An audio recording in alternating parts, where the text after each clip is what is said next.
Hello guys! So ayun, i-check natin yung actual na na-consume natin na fuel. So, dito sa BIOS XLE, bali from Silang, then nagpunta ng Alabang, then going to Pitogo, Quezon, balikan. So, from Pitogo, Quezon, Alabang ulit, tapos Silang.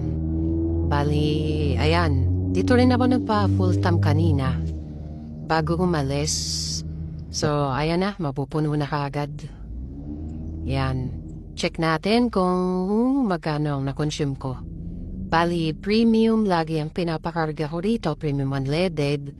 At magkano ba dito? Nasa 56.90 ata.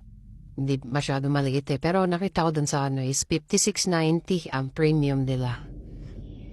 So, yun nga, ayan na, nasa 1.7 plus na.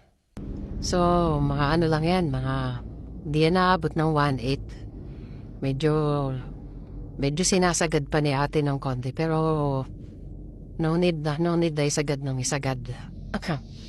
So, yun.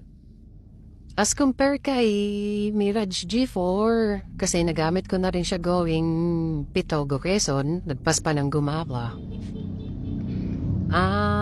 Mas tipid si G4 ng around siguro mga 250. Ayan, 250 to 300.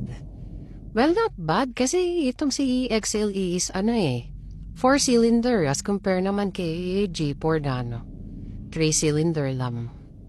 So, yun lang guys. Salamat!